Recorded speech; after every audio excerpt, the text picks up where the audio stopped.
Welcome to HBTV. I'm Harry Binswanger, the HB in HBTV. I'm a philosopher who advocates Ayn Rand's philosophy. Today, our topic is new directions in studying the mind. And my guest is Jean Moroney. Jean, are you there? Yes, I am here. Hi. Jean is also my wife, so being there means she's in the other room, but we're going to play it like she's from far away. So the topic was sparked by a question that is in the chat asking about the relation of philosophy to psychology and whether we have any new ideas about the integration of the two. And the first thing I want to talk about before we get to the really juicy stuff is the difference between philosophy and psychology. They're very closely related, but they're different disciplines. What is the difference? I'm going to ask Jean in a moment because she's a psychologist, but being a philosopher, I claim pride of place, and I'm going to give you my answer. The first thing is that the level of detail in any special science is greater than in philosophy. So, for instance, philosophy studies the universe, but physics studies the details of how physical changes occur in the universe. Psychology and philosophy both study the mind, but psychology goes into a lot more detail about how the mind works than philosophy does. Philosophy studies the fundamental principles of man existence and man's relationship to existence. And that leads to the second, and I think most important difference between philosophy and psychology. Philosophy discusses what man ought to do, what he has to do in order to achieve knowledge and survival and happiness. It's a normative field. Psychology is a descriptive field. Clinical psychology applies it to the task of achieving mental health, but the basic science of theoretical psychology discusses how the mind does work, whether it works right or wrong, and what the consequences are of the past ways that you've used your mind. So philosophy wants to know, well, how should I use my mind to gain contact with reality? That is, to acquire knowledge and guide my actions. Psychology is concerned with how does the mind work? And the third issue is that psychology discusses the subconscious, the interaction of the conscious mind with the subconscious. Philosophy simply established that there is a store of memories and does not go into how it interacts in, except maybe in the broadest kind of overview. So psychology is greatly concerned with how the subconscious, which is created by or carried out by the brain, operates. And Jean, you wanted to talk about another important aspect, right? Yes, about the relation between them in particular, which is that, the primary means of gaining knowledge about psychology is introspection. And you need philosophy to validate introspection. There are certain basic introspective facts that philosophy sorts out for psychology, but it's a very different science, and it's not like, philosophy is supposed to be something that an educated person could understand about the world and about their situation in the world. Psychology is specialized, and the thing that I think you actually specialize in when you study psychology is your mind, and then you understand other minds by extrapolation from your mind. And as just one example of how it's factual as opposed to normative, you may have made mistakes in the past, and that may actually affect your psychology, but it is the facts about how your psychology is working now and how to use it now to gain knowledge of reality and to pursue your values that you are trying to understand. You aren't, psychology properly, you do not judge the current state of your psychology. You understand the state of your psychology and you use that to take rational action. Yeah, and this is a very different view from the view of practically anyone else in the world.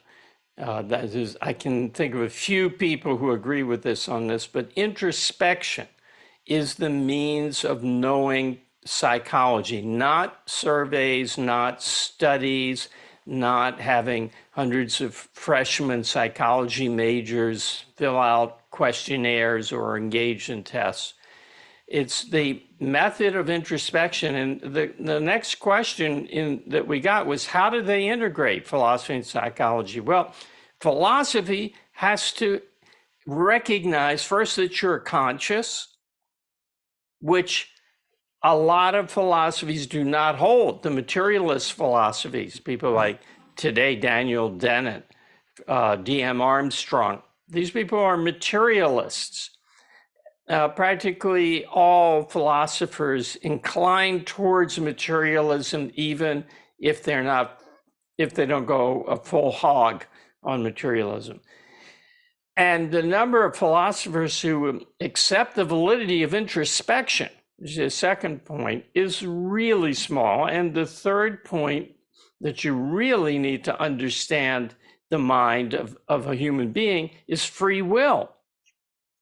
There are virtually no philosophers and no psychologists who accept that man has volitional control over his mind. So philosophy sets the parameters within which there can even be a science of psychology. You think I'm kidding? For 50 years, there was no science of psychology in the English-speaking world.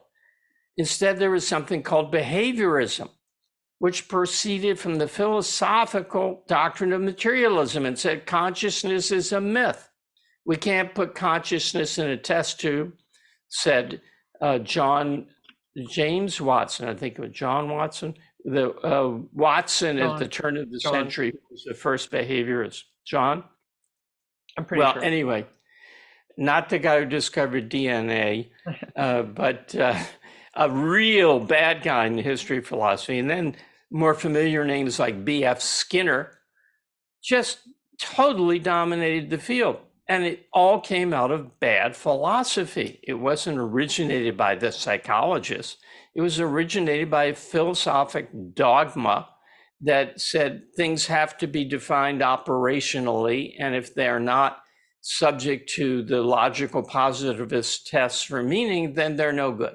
They're mysticism. They're to be thrown out and avoided. So can I add on one item on that too, which is also, I mean, you kind of slipped in there that you have volitional power over your mind, but that's very uniquely objectivist. What people normally say is you have volitional power over your action. And that's where a lot of these problems come from too, because of course, there are situations where it's you can be driven by a motivation that feels like you don't have power over it, and that creates all kinds of confusions. What you really do have power over is your mind, what you pay attention to, and that has an indirect effect over power over your action. But that's an area of confusion that until we got Ayn Rand's view of the mind was not something we could really sort out in psychology. Yeah, that's one of Ayn Rand's really revolutionary breakthroughs, is understanding that free will is your power to use your mind, to set it to the task of knowing reality, or to let it go, to surrender it and merely react to what's coming in from the world and what comes up from your subconscious. So without free will, you can't have any kind of decent, without the recognition of free will, you can't have any decent science of psychology. And the objectivist psychology, if you can call it that, and you really can't, psychology based upon the foundation of objectivism, makes total division of understanding things in terms of what's automatic and what's volitional, according to this theory of free will we're talking about. So, yeah, this is tremendously different from philosophy and psychology that you'll read about and hear about. I mean, what are we bombarded with? Oh, they found the gene for criminality. They found a gene for choosing Macs over PCs. I mean, that's to take it, to ludicrous lengths. They found a gene for finding things are based on genes. It's a self-refuting doctrine, determinism, but we won't go into that here. Okay, so the integration is extensive, and it's based upon philosophy recognizing undeniable facts about reality, which today's academics want to deny, even though they're undeniable, and they can't even deny them, because they'll tell you, man's not conscious, that's a mistaken idea. Idea, brother? Where'd you get such an old-fashioned concept? Mistaken? You mean a mind that's out of contact with reality? Or they'll say, oh, no, man is psychologically determined. Every thought he has is produced, Sam Harris makes a big thing of this, produced by the antecedent condition. What about that thought, Sam? Was that just something produced by a brain state or by contingencies of reward and punishment? If it's not controlled by your setting an honest, active purpose of knowing the facts come what may, then it's not valid. So it's self-refuting. They can't even deny it. All right, but that's our real topic is so much juicier than this philosophic polemics. Our real topic is some discoveries that Jean has made based upon an idea of Ayn Rand's that's in Galt's speech in Atlas Shrugged. She's taken this point and developed through introspection an incredibly powerful approach to psychology. So I want to read you that quote. It's 2 paragraphs, so it's a little bit longer than the average quote that's read somewhere, but I'll read it. You have never discovered that achieving life is not the equivalent of avoiding death. Joy is not the absence of pain. Intelligence is not the absence of stupidity. Light is not the absence of darkness. An entity is not the absence of a non-entity. Building is not done by abstaining from demolition. Centuries of sitting and waiting in such abstinence will not raise one single girder for you to abstain from demolishing. And now you can no longer say to me, the builder, produce and feed us in exchange for our not destroying your production. I am answering in the name of all your victims. Perish with and in your own void. Existence is not a negation of negatives. Evil, not value, is an absence and a negation. Evil is impotent and has no power but that which we let it extort from us. Perish, because we have learned that a zero cannot hold a mortgage over life. And then the summary that leads right into what Jean is saying. You seek escape from pain. We seek the achievement of happiness. You exist for the sake of avoiding punishment. We exist for the sake of earning rewards. Threats will not make us function. Fear is not our incentive. It is not death that we wish to avoid, but life that we wish to live. Close quote from Atlas Shrugged. So, Gene, the next big topic is motivation by love, by values versus motivation by fear. And I would like you to speak to that. Yeah, so I think that what you get from Ayn Rand is that there is a fundamental difference between motivating by values versus by threats. And that this is a life and death difference. And this comes from her understanding of the nature of value, her having validated the nature of value, reduced it to facts and reality, biological facts. And so if you're trying to understand how the human mind works and how action works and goal-directed action, you need to understand it in terms of we're biological organisms that need to gain values to live. And it turns out that's the way you need to think about psychology. There's been a lot of confusion about this because if you just look at the basic emotions, like I have a categorization of basic emotions and I've got 8 positive and 8 negative. And if you just look at that, it seems like, oh, well, they're positive ones, they're negative ones. Some of them are about gaining values and some of them are about avoiding threats. Well, that's not true. If you look more closely, in fact, all of the basic emotions, this is my view of what this is, all of them are created fundamentally by values that you have formed in your subconscious. So here, this is the thing that's a little new and maybe somewhat controversial. I think the right way to think about values from a psychological perspective is that they are things that have been stored in your subconscious with value significance, which means that they have the capacity to trigger emotions, and they can trigger the whole range of emotions. So for example, let's take an abstract value and a concrete value. The concrete value, your spouse. When you look at your spouse, you feel love. If your spouse dies, you feel sadness. If you haven't seen your spouse for a while and they come, you feel joy. If someone threatens your spouse, you feel fear. If everything about if you do something, if you betray your spouse, you will feel guilt. So the spouse, which is the value, has the possibility, depending on the circumstances and the evaluation with respect to the spouse, has the capacity to generate all the positive and negative emotions. And it's if it's threatened, then it will be threat-based emotions. If it's things that you can gain it, then it'll be value-oriented emotions.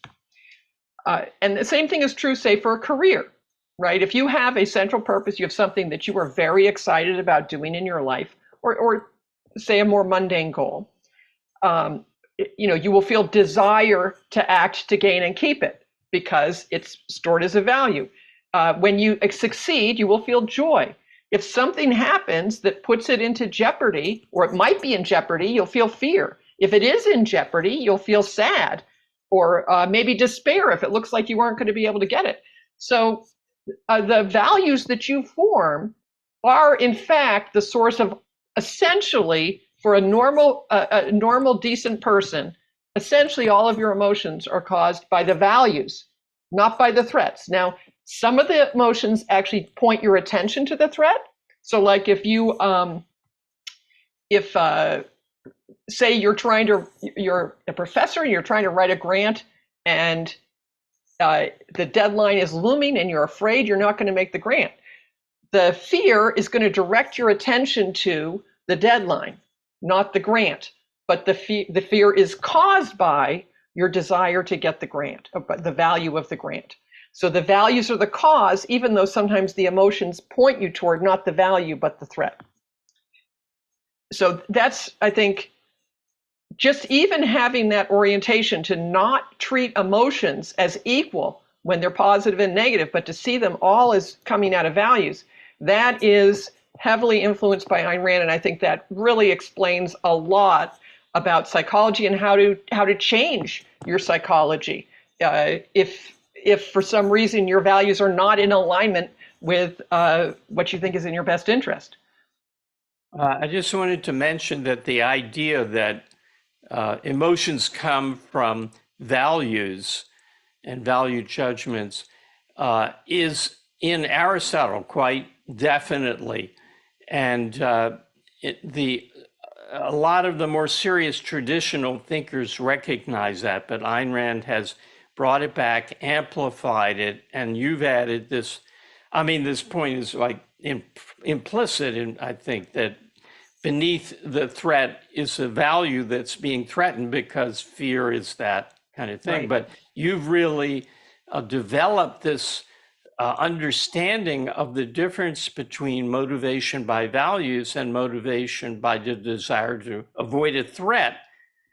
And Yes. I want you to elaborate on that, and I can do it if you're not willing. No, I'm willing, but I want to say one other thing that's a little bit different about the way I look at it and the way it's traditionally presented in the objectivist view and in cognitive psychology, which is there it's presented that it's the thought that causes the emotion. And that's true, but that's an intermediate step. It's the value that causes the thought that causes the emotion. And that's the deeper causality that I've been focusing on. Oh, so you think when you say, oh, well, that would really be terrible for me if it happened, the value that's behind that, the value that you would lose, puts that thought in your mind into awareness. The thought yes amplifies the emotion or causes the thought. I'm not the particular kind of emotion you have depends on the thought that you have. Or the thoughts that you have, because you can have multiple emotions. But the thing that actually gets all of those into mind is the value. You have to have some awareness of the value. It could be very at the fringes, but if you don't have some awareness of the value, you will not get the thoughts that are in fact evaluations. And so it's maybe, you want to get to another really sexy thing. So shall I move on to that? Because I mean, I'm interested in that. I've never heard you say that before. Well, I want to think about that. Okay, great. We'll talk about it later. So the thing that Harry wants me to get to is I said most of the vast majority of emotions of the normal decent person. There is another source of motivation, which I call anti-values, which is unusual. And it's when Ayn Rand says you can set the system in reverse so it's causing your destruction. That's what I think creates anti-values. And so normally when you have a threat, you decide what to do based on the values you want to get, and you deal with the threat depending on the value. So if it's a very big value, you might attack the threat to protect the value. If it's a little value, you might say, well, let me go somewhere else because I don't want to deal with that threat. The threats are not the main thing. The values are the main thing. However, you can, in some situations, get all tangled up in that and get more focused on the threats than on the values, which is a distortion of life. So, for example, say fear of public speaking, which some people, every normal person, when they go up to do public speaking, has at least some fear, because there can be negative repercussions of public speaking. You could make a mistake and that would be embarrassing. Or you could, someone won't like what you say and that could be unpleasant. Public speaking is something that actually does have some risks associated with it. And so I was in Toastmasters for 20 years. And so I've seen many people overcome fear of public speaking. And part of what you need to do is you need to say, oh, but I really want to get the message out. So the proper way to deal with those kinds of threats and fears is say, oh, well, I want to learn how to, I actually want to get my message out. So let me try getting my message out where I can deal with these fears. And then you eventually get better at it and you get more comfortable with less familiar audiences. But if you take that fear and you treat it as, oh my God, this is just awful. I need to avoid that. I don't want to feel embarrassment. And you say, okay, well, I'm definitely not going to do any Toastmasters because I might be embarrassed, and I'm definitely not going to, do any meeting presentations at work because I would be embarrassed. What happens is you start turning embarrassment or public speaking as like this bugaboo that has to be avoided at all costs. And instead of choosing what you're doing by seeing the values you want to gain, you're choosing what you're doing by the negative you want to avoid. And if you do that enough, you actually create a structure, which I call an anti-value, which is something that just seems so awful, it needs to be avoided at all costs. And that can then create emotions, and it creates the same kind of emotions. But for example, instead of the normal desire you have, it would be a desire for destruction. Because if something comes in that makes you have to deal with this fear, you want to kill it because that would be horrible. And you get this, that's where I think destructiveness comes from, is that the thing, you're so afraid of it, you can't live if this thing exists, and so you want to destroy it. And but it becomes generalized, right? It's not. It's yes. no longer about this particular thing, but right. about many things. Right, because the aversion is so strong that you wind up avoiding public speaking, and that means that you don't ever even talk about public speaking, and that means you actually get nervous about talking about things in conversations with 4 people, and then eventually you wind up have nobody that you wind to talk to, because if you open your mouth, you might be embarrassed. And so they tend to grow, and what they do is they make an area where you're afraid to go bigger and bigger and bigger, and this is, I think, the cause of defenses. And it's also, I think, a much better way to understand suppression and repression, which, that's, I mean, Freud had theories of those that were kind of crazy. But I think a very simple way to understand those is that, for example, if you try to deal with a problem like embarrassment, like you try to do public speaking, you're feeling embarrassed, you say, I'm not going to think about that. I'm just going to block that out. One of the things you're doing when you do that is you are saying, I can't think about that. The thought you are saying is a problem. So you're actually, in effect, censoring the thought. And you're saying the feeling of embarrassment is something you can't handle. So you've got a combination here where you are making the thought a problem and you're making the feeling a problem. Now, you don't have control over the feelings you have. So if you feel embarrassment sometime, it's actually going to feel worse because you've kind of tagged it as this is a very bad thing that needs to be avoided. And so the next thing you have, you're going to want to avoid that. And then you're going to want to avoid the next. And pretty soon you're avoiding all emotions, because if you actually pay attention to values at all, you have emotions, and you can't stop the fact that sometimes they get threatened or whatever. And so that's what happens. And I think that with repression, what happens is that's gotten automatized, and repression always has defensiveness associated with it. And that's because there's something that you're trying to avoid at all costs, and that distorts the things that you want are all limited by like this criteria that they don't bring me anywhere near that terrible thing that I've got an anti-value about. And that's why people have sort of distorted motivation. I'd like to get to another positive here. We, as if to set us up, we got a question in the chat. How do you force yourself to do something that's unpleasant?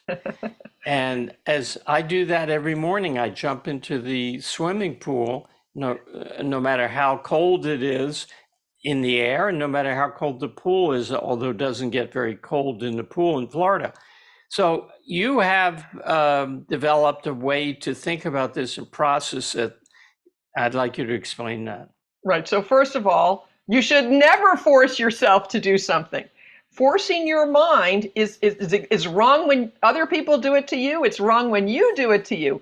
Forcing your mind means basically shutting down part of it so that you don't have access to it. And you should never do that. That actually that denies integration, which is a basic philosophical need that you have. So what you actually want to be able to do is you want to be able to take a step that's unpleasant. And in fact, I consider this the criteria for telling whether you have really gotten clear on the value issues. You should be able to take an unpleasant step without having to shut down anything in your mind. And you do that by getting really clear on the values and then telling yourself, this is a shorthand. I mean, I've got a lot more to say on this, but then you say like, yeah, I can handle this. This like jumping in the pool. This is going to be unpleasant. You don't deny it's going to be unpleasant. You don't pretend it's not going to be unpleasant and just blot that out. You say, this is going to be unpleasant, and I've decided this is good for me because I really want Harry's doing it for his health. This is going to help my longevity, excuse me. So that's a positive. And you know what? First of all, I'm willing to do it. So then you can just choose to do it. Or if you are still feeling a little bit reluctant, the thing that I think is helpful to say, well, what about the status quo? Like, for example, starting work in the morning. If you don't feel like starting on the thing you're supposed, top priority. You say, yeah, well, this is important, and you still don't feel the desire to do it. You can say, well, wait a minute, I don't want to sit around here all day doing nothing. That would be terrible. And you use that little bit of threat-based motivation to get you to take the first step and get you over the hump. But the other thing I say is if you try to take that first step and you can't get over the hump, there's new information, and you need to introspect that, not shut it out. You need to find out, well, why is this so hard? And the chances are big mistakes get made by forcing yourself to do something the way you have some preconception you should do it, instead of actually finding out, well, why is this so hard and why do I have so much resistance? You need to give that contrary motivation a fair hearing, and you will find a much healthier, more selfish way forward that does not involve forcing yourself. Well, the fascinating thing is that you discovered that in an instant, you can turn on a dime from, oh God, I'm supposed to, I don't want to, it'd be awful, to, hey, yeah, I want to do that. And the key is getting in touch with why you want to do it, why you've decided to do it, and why you think it's bad if you do it. So with the pool, I'm thinking, yeah, I'm going to be invigorated. I want to be invigorated. And right away, I have a positive feeling. And I'm one of these guys who would not go into a pool below 86 degrees. That is the temperature I want the pool heated to, 86. And now I'm going in at 71 this morning, and I've done even colder, but it doesn't get too cold here, thankfully. And it's bracing, it's invigorating. There's about 1 or 2 seconds of shock, and then it feels kind of okay or even good. Yeah. And I've noticed that in a lot of things that I think I just have to force myself. If you turn your attention to the bigger context with your values that underlie the negative motivation, your whole psychology changes in that moment. And you think, yeah, I can do that. Yes. And can I clarify this? Because I think there's stuff out there in pop psychology that people confuse this with. This is not just looking at, oh, you see a glass partially full and you say, oh, well, that's half full, not half empty. This is not just looking on the bright side and saying, well, yeah, I'm going to jump in. And you know what? It's not unpleasant. It's bracing. You're not just putting new words on it. What you do is you need to actually really reorient, because when you've had that, like you're appalled, you're standing by the pool and you're appalled, the thing that is front and center in your mind is how cold you're going to be when you get in there and the kind of shock to your body. Right. And that is what you're oriented. That's what threat-oriented emotions are designed to get you to pay attention to a threat. And what you need to do is remember, wait a second, I don't want to be oriented to threats. That's not my primary orientation, but a threat is a threat to a value. So let me step back. Okay, what's the value that's threatened? Well, actually, ironically, in this case, it's your health, right? When the idea of the shock, it feels like it would be bad for you. And then you look at what I call the values landscape. Look at all of the possible values you could get or might be threatened here. Now, in this case, health can also be gained by giving it a slight stressor that you know intellectually is not bad for you. And that's the reason that Harry is doing this.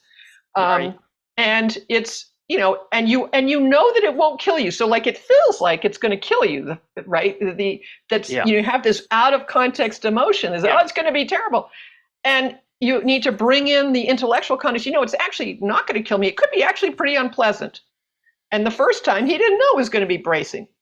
But he had the idea of, well, this is something small I could do. I've got a pool here. Why don't I try this, right? And so he got himself so he was willing to try it, and then he did it, and then he found this generally happens when you pursue values. You actually develop values. The value becomes stronger. He discovered it can be bracing. The feel of it, almost pleasant after the first second, even by the second, maybe the third second. I'm not suffering. Right. Yes. Well, but that all came after you had made a conscious, value-oriented choice to do it. Can I just comment on the next question in the chat? Sure. I haven't looked at it yet, but the question is, yes, I know. It's from the person who asked the first question. So it says, ideas for dissolving psychological blocks for clearer cognitive clarity. This is the key. The value orientation is the key. If in every situation, no matter what your feelings are, which is the experience of a psychological block is a feeling of, something that's pulling you off what you think logically makes sense.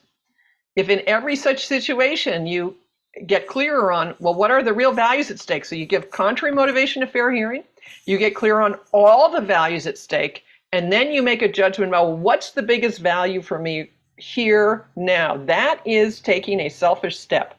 And every time you do that, you reorganize your values, you dissolve anything that's, turning up a disproportionate anti-value motivation.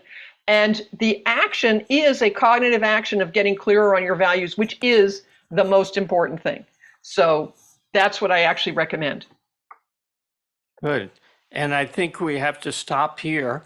As rich a subject as this is, and it is, boy, is it rich if you get into it.